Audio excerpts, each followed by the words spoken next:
Desa Kuing Besar. Desa ini terletak di Kecamatan Alu-Alu, Kabupaten Banjar, Provinsi Kalimantan Selatan. Merupakan daerah pedesaan bertipe lahan basah dengan satu sungai utama dan banyak anak sungai yang digunakan untuk mengairi sawah warga. Sungai di desa ini di samping sebagai sarana transportasi, juga sebagai sumber kebutuhan utama bagi warga desa. Dapat dilihat dari video ini bahwa rumah warga pasti berdekatan dengan sungai. Bahkan masih terdapat banyak warga yang memiliki tempat untuk mandi atau biasa disebut dengan batang di bantaran sungai untuk mempermudah akses mendapatkan air. Mayoritas warga di desa ini sangat bergantung pada air sungai untuk mencukupi segala kebutuhan seperti minum, memasak, mandi, mencuci, dan sebagainya. Air sungai diambil menggunakan pompa air mesin untuk dialirkan ke rumah warga dengan pipa yang dipasang dari rumah ke sungai. Namun, saat musim kemarau panjang tiba, air sungai akan berubah rasa dari tawar menjadi asin. Hal ini terjadi karena secara geografis, desa ini berada di pinggiran muara Sungai Barito dekat dengan laut lepas, yang menyebabkan air laut dapat bercampur dengan air sungai saat debit air sungai berkurang akibat kemarau panjang. Saat musim kemarau panjang, terjadi pendangkalan di saluran air tersier, sekunder, dan primer. Akibatnya, air laut masuk ke saluran air dan membuat air sungai menjadi payau dan terasa asin. Saat air menjadi asin, kebutuhan warga terhadap pasokan air tawar semakin sulit didapatkan. Air asin tidak dapat digunakan untuk minum atau memasak. Begitu juga untuk mencuci atau mandi, karena sabun tidak dapat berbusa dan tidak dapat membersihkan. Sehingga untuk membuat sabun dapat berbusa, warga harus mencampur air cucian dengan air PDAM atau yang biasa disebut air ledeng. Atau warga harus mandi dengan menggunakan air ledeng yang harus mereka beli. Meskipun terkadang beberapa sumur warga masih memiliki air yang tawar, namun keadaan itu juga tidak dapat berlangsung lama. Karena saat air pasang, air pada sumur warga juga akan ikut berubah rasa menjadi asin. Sehingga dengan terpaksa warga harus mengeluarkan uang lebih untuk membeli air ledeng dengan biaya Rp3.500 per 20 liter atau biasa disebut per tank. Tentu saja hal ini memberatkan perekonomian warga yang sebelumnya tidak harus membeli air sama sekali atau hanya harus membeli air untuk kebutuhan minum dan memasak. Terlebih lagi, mayoritas warga yang tinggal di desa ini bekerja sebagai petani, sehingga pendapatan mereka hanya bergantung pada hasil panen untuk 1 tahun ke depan sampai panen berikutnya. Di desa ini pernah dibuatkan sebuah penampungan air hujan dengan filter di beberapa titik di desa, sehingga warga bisa memanfaatkan air hujan untuk memenuhi kebutuhannya.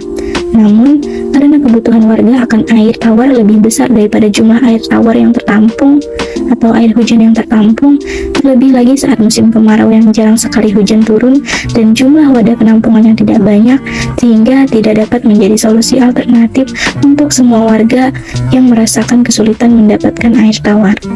Selain membeli air ledeng, rupanya beberapa masyarakat memilih untuk menyimpan air sungai yang rasanya masih tawar saat air sungai mulai menunjukkan tanda-tanda akan berubah rasa. Namun, lagi-lagi hal tersebut juga tentunya tidak dapat menjadi solusi alternatif untuk menyelesaikan permasalahan yang ada, karena terbatasnya jumlah air tawar yang dapat ditampung oleh warga.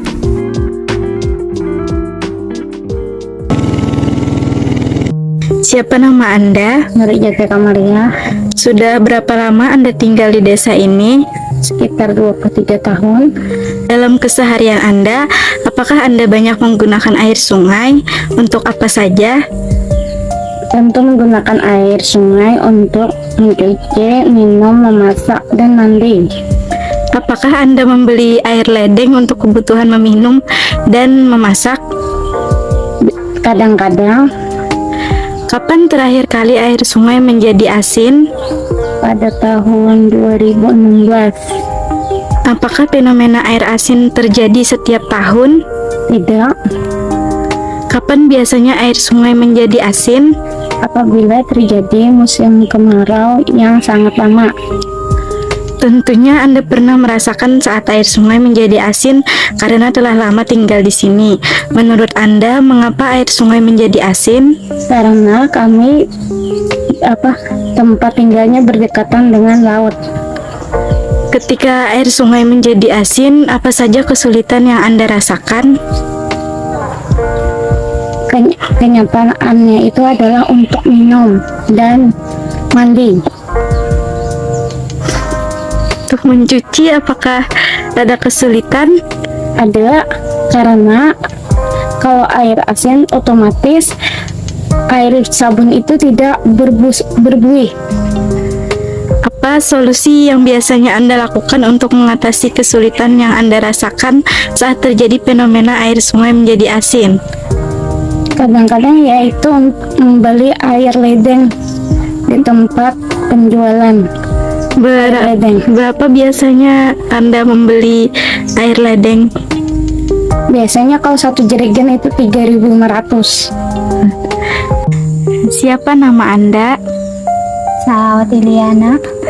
Sudah berapa lama Anda tinggal di desa ini? Kurang lebih 20 tahun.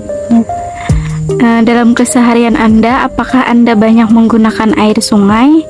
ya, Untuk apa saja? untuk cuci piring, untuk cuci pakaian, Apa?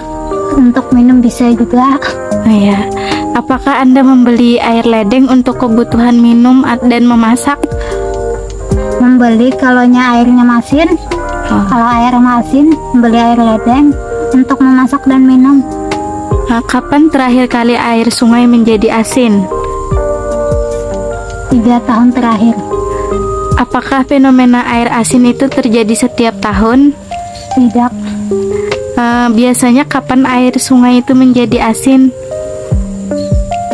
Kalau kekuatan panas, tidak ada hujan. Tentunya Anda pernah merasakan saat air sungai menjadi asin karena telah lama tinggal di sini. Iya. Menurut Anda, mengapa air sungai menjadi asin? Mungkin karena pengaruh air laut sampai masuk ke sungai. Ketika air sungai menjadi asin, apa saja kesulitan yang Anda rasakan? Susah untuk mencari air minum. Biasanya apakah membeli atau tetap menggunakan air asin? Membeli. Apa solusi yang biasanya Anda lakukan untuk mengatasi kesulitan tersebut? Biasanya untuk mengatasinya itu sebelum air masin kita menyimpan dulu air sungai di dalam drum-drum untuk cadangan sebelum air masin.